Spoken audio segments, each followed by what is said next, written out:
The galaxy had never seen anything like it. The Galactic Council, an esteemed body of diplomats, military commanders, and political strategists, had weathered the worst the universe had to offer. They had brokered peace treaties between ancient races, coordinated efforts to quell pirate factions, and organized multilateral defense strategies against threats like the Zimri Reavers and the Nalgarth Plague. But nothing prepared them for the arrival of the Deathworlders.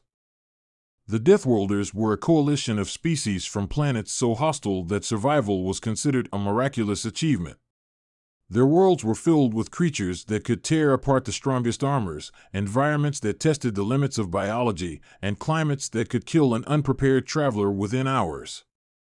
It was an extreme crucible for survival, but from that crucible, a race of warriors had emerged wielding the unparalleled survival instincts that had turned them into the most fearsome combatants the galaxy had ever seen.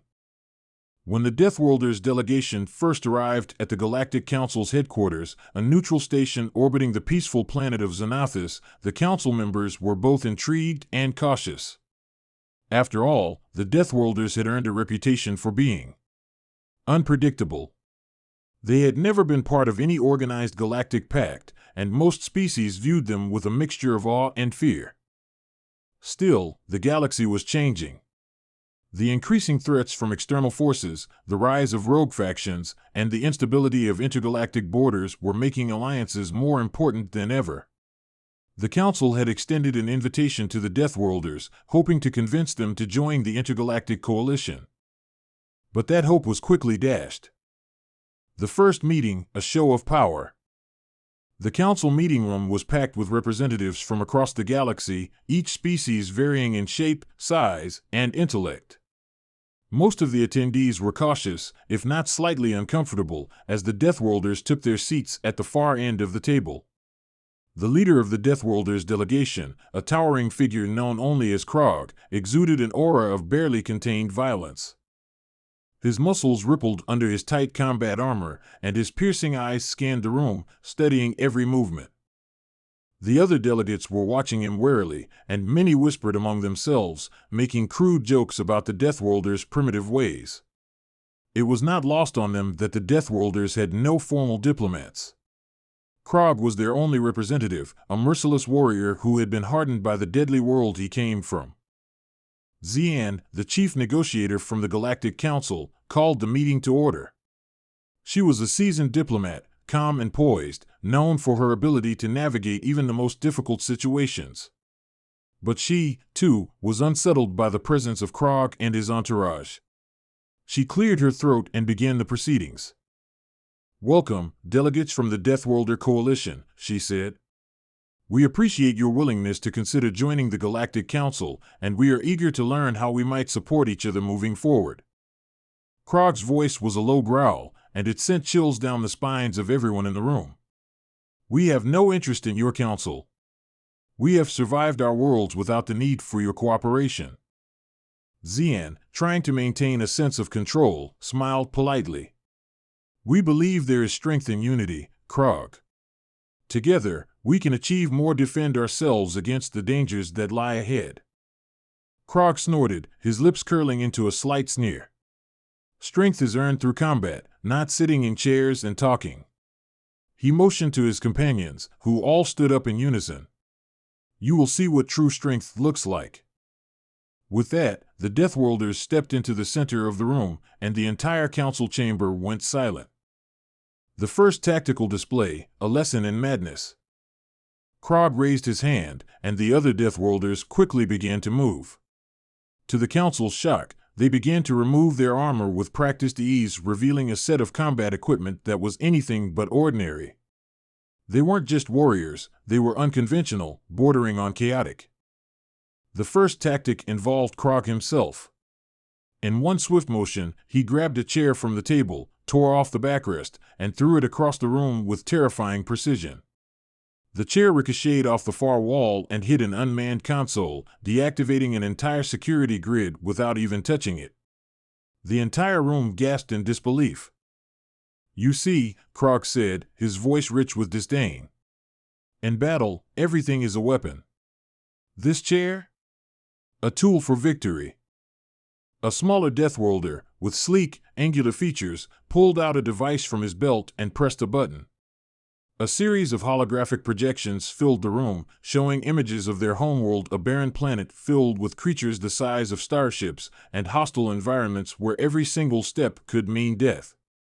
The creatures were monstrous, ferocious predators that outclassed anything the galaxy had seen. And the Deathworlders? They fought them with not just weapons, but tactics that defied all reason. On our world, we do not wait for an opponent to come to us, the smaller Deathworlder explained. We make the battlefield ours. We use our environment, our surroundings, our bodies. We can take advantage of every moment to gain the upper hand. We fight with creativity. The moment we stop thinking creatively, we die. The council members were in stunned silence, but their skepticism was starting to shift. They had seen no standard military formations or classic strategies. No line of defense, no reliance on advanced tech. Instead, it was a display of raw, wild ingenuity. Then Krog stepped forward again, his movements swift and almost feral. You see, the strongest opponent in battle is not the one who faces you with direct force. It's the one who forces you to think differently. To break the mold. He snapped his fingers, and one of his aides threw a grenade right into the middle of the room. The council gasped, but before anyone could react, Krog dived toward it, grabbing the grenade out of the air and tossing it through a nearby window. The explosion outside rattled the walls. See? He asked casually. It's all about the timing and the element of surprise. Never let the enemy know what you're doing, and never let them predict your next move. The council was speechless. In a matter of minutes, the Deathworlders had turned the peaceful negotiation into an impromptu demonstration of chaotic, unpredictable warfare. And it was working. Their tactics were so bizarre, so seemingly random, that no one knew how to react. The council's reaction, from shock to laughter. For the next few hours, the Deathworlders put on a tactical display like no one had ever seen before. They used everyday items, pens, chairs, tables as weapons, creating traps and diversions that left the Galactic Council in stunned silence one moment and in peals of laughter the next. One particularly bizarre moment came when Krog, unable to contain himself, began to mock the Council's more formal representatives. He picked up a cushion from one of the waiting chairs, put it on his head, and began to chant in a bizarre rhythm while doing jumping jacks.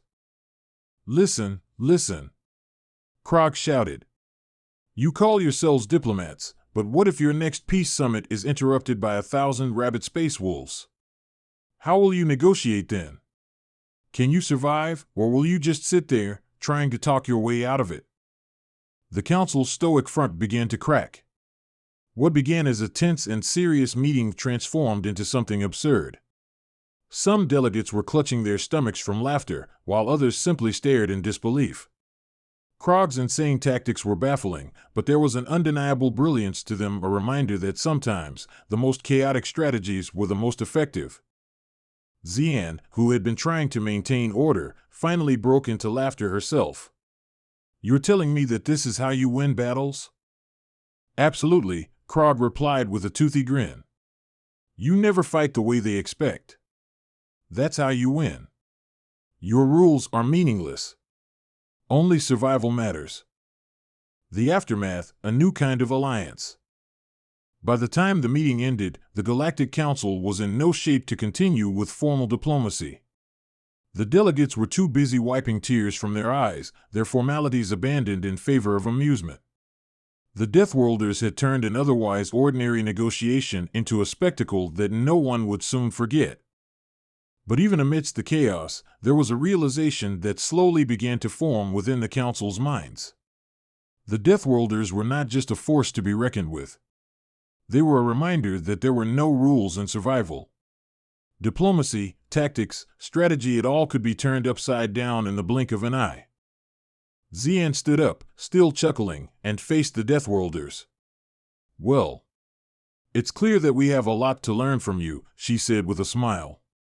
"Perhaps, after all, there is room in the Council for unconventional tactics." Krog flashed a grin. "We'll see, Ambassador." We'll see. Epilogue: The shocking outcome. In the end, the Deathworlders didn't join the Galactic Council. Not in the traditional sense, anyway. Their presence was more of an unofficial alliance, one based on mutual respect and the understanding that, sometimes, war wasn't about strategy, it was about survival, creativity, and insanity.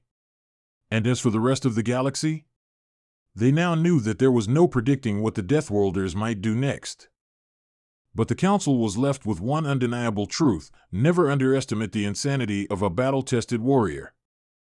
The aftermath, a new kind of alliance, continued. The days that followed the meeting were a whirlwind. The Galactic Council, still trying to recover from the shock of the Deathworlders' display, began to realize that their conventional methods of diplomacy and warfare no longer seemed quite as relevant when faced with a force that was completely outside their frame of reference. Xian, now faced with the task of processing the unexpected outcome, sat in her office, reviewing the recordings from the meeting.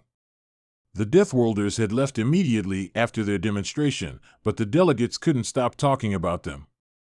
Despite their chaotic tactics, there was a strange respect for the sheer ingenuity and unpredictability that the Deathworlders had shown. Xian's datapad buzzed with a new message, a communication request from Krog himself. The Deathworlders, after all the chaos, had requested another meeting. Curious and wary, Xian accepted the call. A new proposition. Krog appeared on the hologram, the sharp edges of his face illuminated by the dim lights of his surroundings. His posture was relaxed, far different from the aggressive stance he'd taken during the initial meeting. He seemed almost bored. "Ambassador," he said in his low, gravelly voice, "we've been thinking about your offer." Xian raised an eyebrow, her fingers tapping the edge of her desk. "You've had time to think about it?" Krog snorted. "It wasn't that difficult to consider. We don't need your counsel. We don't need peace talks or bureaucratic nonsense. But we'll take something far more valuable." Xian leaned in, sensing the shift in his tone. "What exactly is it you want?" Krog's grin widened, a dangerous glint in his eyes. "Training. You have tech, weapons, resources. We want access to your most advanced systems and combat training. Teach us how your fleets work, how your technologies function. And in return, we'll teach you how to survive when the galaxy turns against you." Xian was momentarily taken aback. She had anticipated many things from the Deathworlders, a partnership, perhaps, or even a rejection. But this was something entirely different. "You want to become part of our military infrastructure?" she asked carefully. Krog nodded, tapping his fingers against his chest. "No. Not part of it. We want to challenge it. To push it to its limits. To show your forces what true unpredictability can do. We want a competition. A demonstration of who really understands the art of war." Xian stared at him, considering his words. There was a strange logic in his madness. The Deathworlders wanted a test not for dominance, but for innovation, for the chance to show that their chaotic methods had merit, even when placed against the structured, well-oiled systems of the galactic fleets. "And if we say no?" Xian asked, though she knew the answer. Krog's eyes gleamed. "Then you'll never know what we could have taught you. And we'll never know if your precious fleet can actually keep up with us." Xian sighed, a hand running through her hair. "I'll need to take this to the Council." The Council's dilemma. The Galactic Council convened again, but this time, it was under very different circumstances. Xian's report about the Deathworlders' request was met with an immediate reaction from every corner of the room. The usual dignified representatives from the various galactic species exchanged worried glances. "What do we gain from this?" asked Tarvok, the representative from the Andromedans, his green skin glistening in the light. "A contest of war? The Deathworlders are not just testing our defenses, they are inviting chaos. There's no telling what they'll throw at us." "Chaos might be what we need," Xian responded calmly, her voice carrying the weight of her deliberation. "The Deathworlders are right. Our fleet is structured, yes, but it is predictable. It lacks the unpredictability that has made them so effective. If we want to face the threats of the future, we need to evolve. This isn't about evolution, Tarvok shot back, his tone sharp. This is a challenge to our authority. They're showing us that they don't care for our rules. They want us to play their game. Xian raised a hand, calming the room. They've proven they can adapt faster than any of us would have expected. We are at a crossroads. If we refuse, we risk alienating them completely. If we accept, we'll be tested like never before. We can't ignore their challenge, said a delegate from the Kthar, a species known for their strategic minds and cautious diplomacy. This could be an opportunity to understand just how deep the Deathworlders' tactical genius goes. Their unpredictability might be the key to our survival against future enemies. There was silence as the council members processed the idea. It was unorthodox, risky, and certainly not what they had envisioned for their relationship with the Deathworlders. But Xian had a point. The galaxy was changing, and the old ways of diplomacy and warfare might not be enough to face the shifting tides. After several long moments, the leader of the council, a seasoned diplomat named Lord Varen, leaned forward, his fingers steepled in thought. I believe we have no choice but to accept their terms. This is not just a contest of skill, it is a contest of ideologies. We will learn something valuable, whether we win or lose. The room fell into agreement, though there was a palpable tension hanging in the air. They would face the Deathworlders on their terms on a battlefield where rules were as unpredictable as the warriors themselves. The Deathworlders' challenge, the Great Combat Simulation. The battlefield chosen for this unprecedented test was the newly constructed Combat Simulation Arena, a massive virtual environment that could simulate real-world conditions to an almost flawless degree. The Galactic Council's fleet stood poised at one end, while the Deathworlders were at the other. The rules were simple: the Deathworlders would not hold back. They would be allowed to use any method they saw fit, from unconventional weapons to environmental manipulation. The Council fleet, on the other hand, would operate according to their standard military protocols. It would be a battle of tactical supremacy, structured versus chaotic. The first round was designed to test strategic flexibility. As soon as the battle began, it was clear the Deathworlders' tactics defied every rule in the book. They didn't attack in a conventional formation. Instead, they scattered across the simulation, taking odd paths and using terrain features in ways that made no sense to the Council's analysts. They lured the fleet into traps with a mix of seemingly useless objects, like empty freighters and decoy satellites, while sabotaging key systems remotely. And when the Council ships finally engaged, it was clear they had underestimated the Deathworlders' ability to disrupt even their most advanced technology. At one point, Krog himself entered the simulation, not with a fleet of ships, but riding atop a massive alien beast. The beast tore through the terrain, crushing obstacles, while Krog unleashed devastating strikes that threw the Council's fleets into disarray. For the Council, it was a revelation. The Deathworlders didn't just win through superior force. They won by thinking outside the box, by making the battlefield unpredictable and forcing the Council to second-guess every decision. The simulation ended with the Deathworlders claiming victory, but not by sheer destruction. They had shown the Council something far more profound: the art of chaos, the power of unorthodox strategy. And though the Council had lost the challenge, they gained something far more valuable. The Deathworlders had taught them a new way to think about warfare, one that was far less predictable, far more dynamic. A surprising outcome: the alliance forms. The Deathworlders had won, but not in the way anyone had expected. Instead of taking pride in their victory, they walked away from the challenge with an unusual sense of respect for the Council's willingness to adapt. The Galactic Council, in turn, realized that they could no longer afford to dismiss the Deathworlders as primitive or unreliable. They were not just warriors, they were innovators, and their chaos had a method. A week later, the Galactic Council officially recognized the Deathworlders as an allied faction. It wasn't an alliance forged through treaties or diplomacy. It was one built on the understanding that the galaxy's future would require all forms of thinking, from the structured to the unpredictable. And though they would never fully abandon their traditional methods, the Council knew they had gained something precious, a lesson in survival, in flexibility, and in the power of thinking outside the box. They were not the same after the challenge. Neither was the galaxy. The aftermath of the Great Combat Simulation.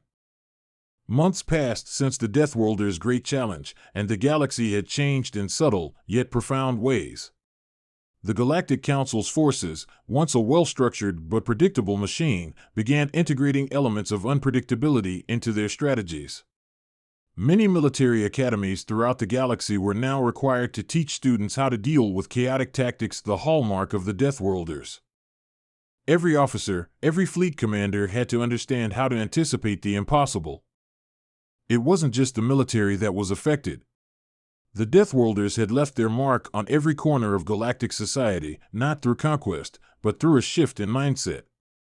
The scientific community began to explore the strange engineering principles used by the Deathworlders to make use of their brutal home environments, trying to adapt those techniques into new technologies.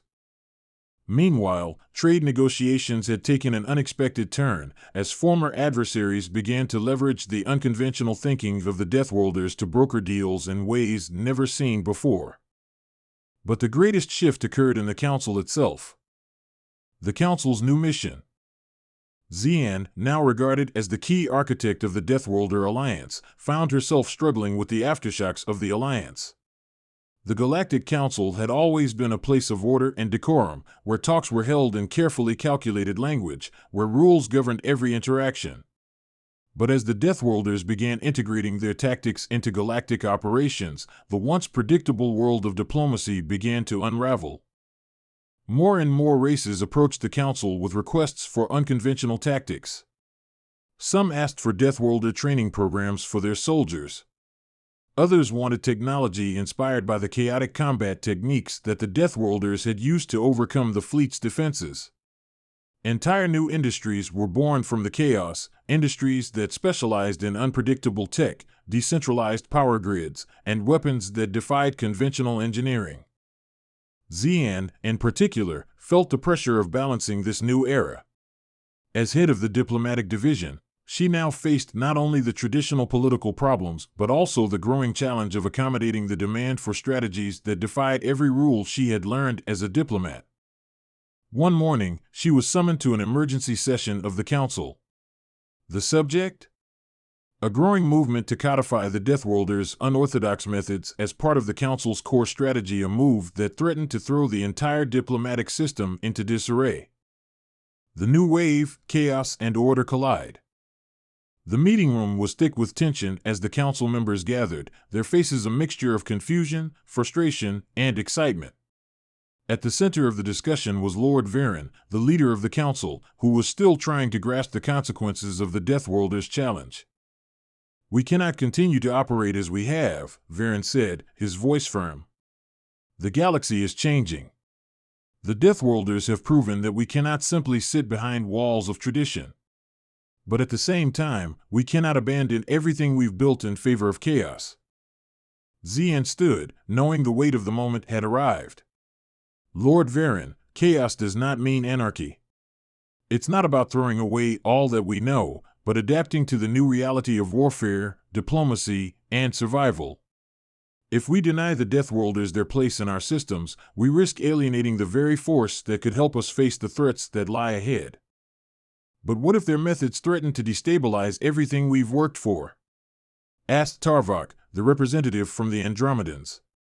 "What if the unpredictability they champion undermines everything the Council stands for?" Xian paused, letting the weight of the question settle in the air. "Perhaps, Tarvok, it's time to rethink what the Council stands for.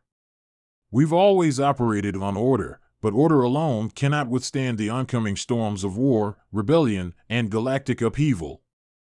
The Deathworlders' chaos is not chaos," Krog's voice interrupted from the back of the room, causing everyone to turn. The towering Deathworlder, who had been sitting silently through most of the meeting, finally stood up, his eyes piercing the Council members with a sharp, calculating gaze. "Our tactics are not random. They are structured around survival. Around being prepared for the unknown. We don't throw things into the fire to see what burns. We ignite the fire and see how it reacts. The room fell silent at Krog's words. Xian stepped forward, her voice calm but powerful. Krog is right. There is a method to their madness. A method we need to understand, not fear. The galaxy is more unpredictable than ever. Rogue factions, sudden invasions, and unpredictable alliances are becoming the norm. If we are to survive, we need to embrace the possibility of chaos while retaining the stability we've fought to protect. Our approach must be dynamic, structured, but prepared for the unexpected. The council was silent for a long time, the weight of Xian's words hanging in the air. It was Lord Varen who broke the silence, his voice pensive. Then it is agreed, he said slowly. We will create a new division within the council. One that combines the best of traditional strategy with the adaptability the Deathworlders have shown us. It will be a test, but it is a test we must take if we are to survive in the galaxy's future. The Chaos Division, the birth of a new era. In the following months, the Chaos Division was established, a new branch of the Galactic Council focused on integrating the Deathworlders' tactical brilliance with the established military protocols of the galaxy. Officers from across the galaxy were sent to the Deathworlders' home planets, where they underwent intense training, not just in combat, but in thinking differently. The Deathworlders didn't teach them how to fight with more weapons or better technology, they taught them how to fight in unpredictable, unconventional ways. They were forced to throw away every preconceived notion of battle and diplomacy. Training was not held in static simulation rooms, but in constantly changing environments that forced soldiers to adapt to new and increasingly hostile conditions.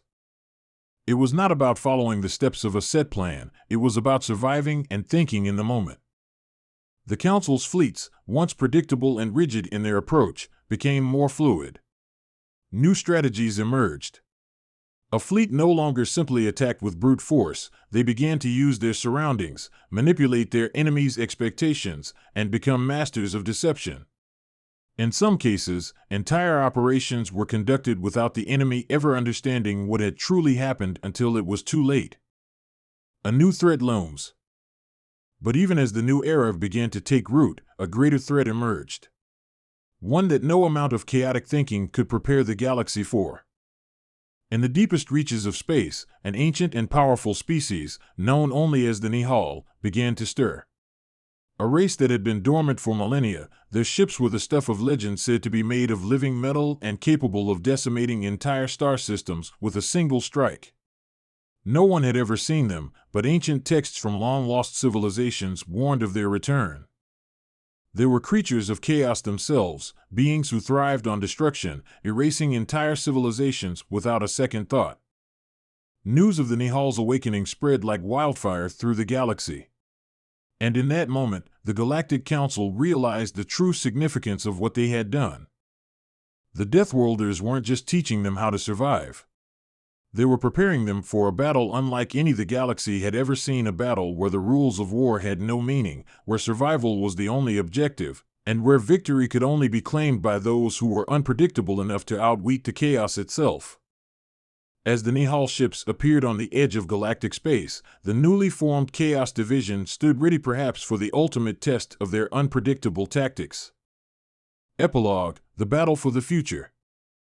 The galaxy was on the brink of a new era of warfare, where the lines between strategy and chaos blurred. The Deathworlders, once regarded as mere outcasts, had become the key to survival in an uncertain universe. And in the face of the Nihal, the Council had no choice but to embrace the unknown. In the coming battles, the true meaning of chaos would be revealed not as an end, but as a beginning. And so, the galaxy stood on the edge, ready to face the most unpredictable war in its history, where only those who could adapt would survive. The Nihal Awakening. The Nihal were unlike anything the galaxy had encountered before. Their ships, made of living, biomechanical material, defied all understanding. They didn't follow the traditional principles of physics that the galaxy's militaries had relied on. They adapted, evolved, and were entirely self-sustaining. These ancient beings were feared by all who had ever heard their name, and their sudden reappearance in the galaxy sent ripples of terror through the Council. The Nihal ships were enormous, their size dwarfing even the largest of the Council's battle cruisers. Their hulls shimmered like dark organic metal, constantly shifting and flowing, as if the ships themselves were alive. They moved with an eerie grace, unaffected by gravitational fields, able to phase in and out of real space at will. No one knew how they had reemerged from their centuries-long slumber or how they had gained access to such advanced technology. But the galaxy was about to find out. On the outer rim of galactic space, deep in the uncharted sectors, the first Nihal ship had appeared, cloaked by an impenetrable field that shielded it from all known sensors. Within moments of its arrival, the galaxy's largest and most sophisticated surveillance systems blinked red, signaling a threat of unprecedented magnitude. The Nihal didn't speak. They didn't communicate in the way other species did. Instead, their message was delivered with the force of a meteor impact. Entire colonies along the outer rim were obliterated in mere moments. Systems blinked out of existence. Nothing but empty space remained. Reports flooded in descriptions of ships that appeared out of nowhere, their guns capable of disintegrating planets with a single pulse of energy. The galaxy's systems were in disarray, unable to mount a meaningful defense against this ancient enemy. The Council's response. In the wake of the Nihal's first attacks, the Galactic Council was forced to meet in emergency session. The stakes were unlike any they had faced before. The Deathworlders, now an integral part of the Council's strategy, had a unique perspective on the crisis. For all their unpredictability, they understood one thing: survival. And it was that survival instinct that would be tested to its limits. Xian stood before the gathered leaders of the Council, her face drawn with the weight of the decisions ahead. She knew that this would be no ordinary diplomatic meeting. The galaxy had to act fast, and it had to act differently. Council members, Xian began, her voice steady despite the pressure. The Nihal are unlike any enemy we've faced. Their technology, their very existence, challenges everything we know. We have no idea how they can be stopped, or even how they fight. But I propose something unconventional. She paused, letting her words hang in the air. The room fell silent. This wasn't a simple call for unity, it was a call to rethink the very way they viewed warfare. The Deathworlders have shown us that sometimes the best way to survive is not through strength alone. Sometimes it's about thinking in ways that others would consider madness. We need to embrace the unknown. We need to learn how to fight unpredictably, how to think like the Nihal think. We can't simply rely on our fleets and our strategies. We must evolve, or we will die. Lord Varen, the head of the Council, stood up. His tone was grim but resolute. The Deathworlders' methods have proven effective, but we are not yet ready to fully abandon our old tactics. We need more information on the Nihal. We need to understand them before we can hope to combat them. Krog's voice echoed from the back of the room, his tone unwavering. Then let us find that information. We may not have much time, but there are ways to make them show themselves. You have the tech. We have the instincts. Together, we can get close enough to learn their secrets. The Council hesitated, but Xian stepped forward, her voice filled with determination. Krog is right. We cannot wait for the Nihal to destroy more systems. We must learn from them and adapt. I propose a new mission, a combined force of Deathworlders and Council operatives to infiltrate Nihal territory. We'll use their unpredictable tactics against them. We'll bait them, learn their patterns, and strike when they least expect it. There was a murmur of uncertainty, but the Council knew there were few other options. The Nihal couldn't be ignored any longer. The mission, into the Nihal territory. The newly formed task force consisted of the best and the brightest from both the Galactic Council and the Deathworlders. The plan was simple, if absurd by most military standards: infiltrate Nihal space, gather data, and report back. And while the Council's forces were disciplined and highly trained, they would have to rely on the Deathworlders' unconventional methods to survive the mission. Krog was appointed the leader of the task force, much to the dismay of some of the more traditional council representatives. His reputation for chaos and his unpredictable approach to combat had earned him many enemies, but it was also what made him the perfect candidate for the job. "We are going into the heart of chaos," Krog said, standing before his team of soldiers and operatives. "The Nihal thrive in uncertainty. We will give them more than they can handle." The mission was as dangerous as it was insane. They would board a stealth ship, a modified vessel designed to evade Nihal sensors, and travel through the uncharted space toward the Nihal's homeworld. There, they would observe, gather intelligence, and if necessary, sabotage any Nihal operations. The journey was perilous. The crew was on high alert, knowing that at any moment, the Nihal could detect their presence. It was a delicate balance. They had to remain undetected, but they also had to provoke the Nihal just enough to make them act. For weeks, they traveled through the blackened void of space, avoiding Nihal patrols and learning the eerie patterns of their ships. The Deathworlders' tactics, always erratic, always surprising, proved to be invaluable in these early stages. They planted decoy signals and simulated attacks to distract the Nihal, all the while staying hidden in the shadows of space. It was a game of cat and mouse, one that was beginning to yield results. Then, the first breakthrough came. A moment of insight. While navigating a derelict star system, the team stumbled upon a Nihal outpost. Hidden beneath the surface of a gas giant, it was an ancient facility, seemingly abandoned, but not entirely. A strange energy signature had been detected, unlike anything the galaxy had ever encountered. The team went in, cautiously, using every bit of stealth they had learned from their Deathworlder allies. As they entered the outpost, they found signs of ancient technology, shattered equipment, strange glowing symbols on the walls, and what appeared to be maps of the galaxy, with certain star systems highlighted. It was then that one of the Deathworlders, a skilled infiltrator named Talia, made a crucial discovery. She found a hidden chamber within the facility, containing an artifact, a crystal that seemed to resonate with the same strange energy signature as the Nihal ships.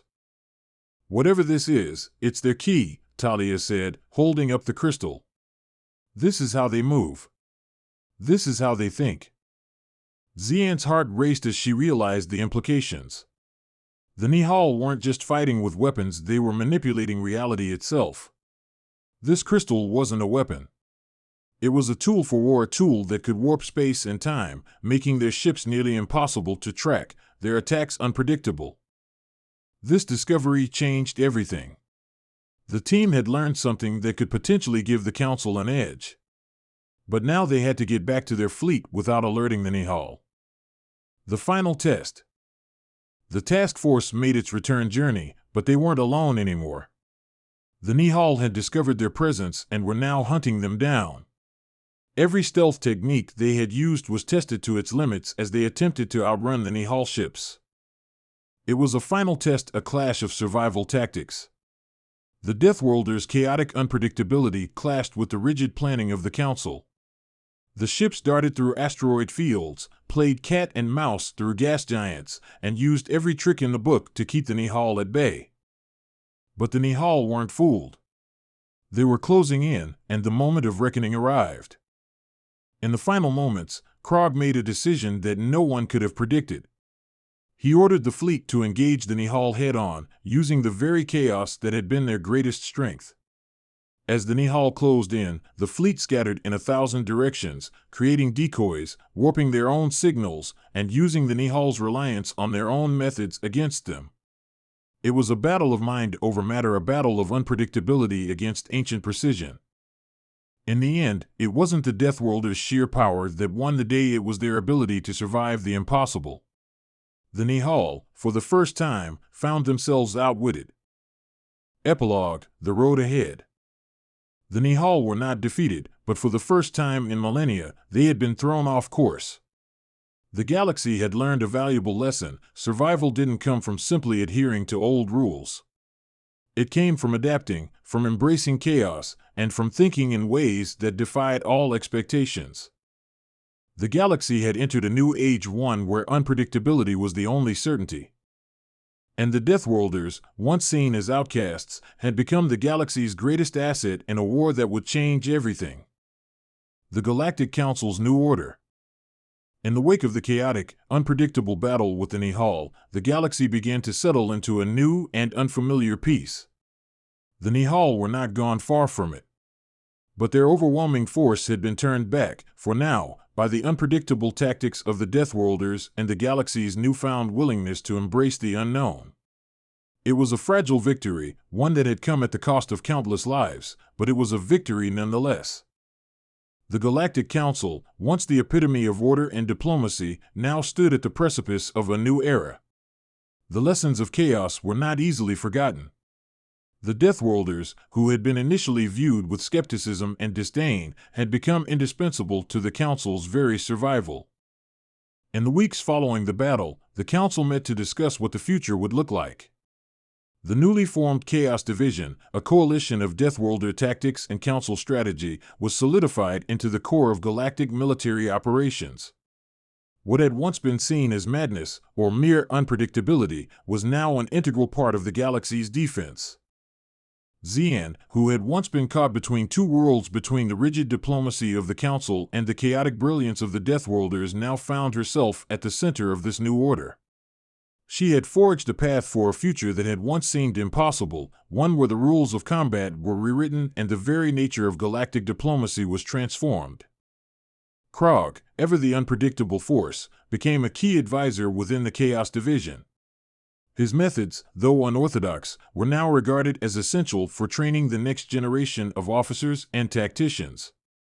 The Deathworlders, despite their reputation for madness, had shown that in a universe where the unexpected could strike at any moment, their ways were exactly what was needed. The rebuilding begins. But the victory was far from complete. The Nihal were still out there, and many species in the galaxy were still hesitant to accept the new order. Old alliances were strained, and the scars of battle ran deep. Some factions within the Council sought to revert to the old ways, preferring order over chaos, and questioning whether the new methods could truly be relied upon for long-term survival. Still, the weight of their experience could not be denied.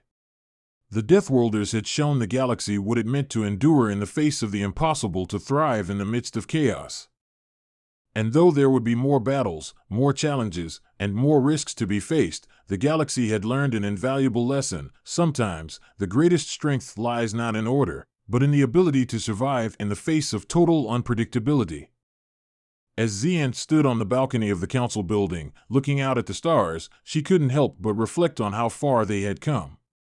The galaxy had been changed forever. And though the future was uncertain, one thing was clear: the age of predictable warfare and diplomacy had ended. A new era had begun, one where the only certainty was that survival itself would require embracing the unknown. Epilogue: A galaxy in flux. Years passed, and the galaxy adapted. The Nihal, while not defeated, were contained, at least for now. The lessons learned during those dark days had shaped the next generation of leaders, commanders, and diplomats.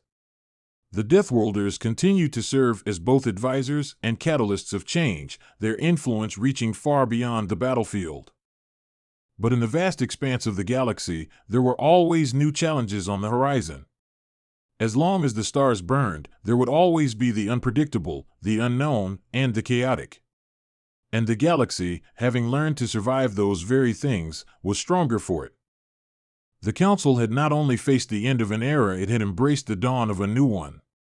A time where chaos and order existed side by side, where survival meant thinking in ways others would consider madness, and where the unpredictable nature of the Deathworlders had become the key to navigating an ever-shifting universe. In this galaxy, where the unknown was always lurking just beyond the stars, the only certainty was change. And perhaps, in that uncertainty, lay the greatest strength of all.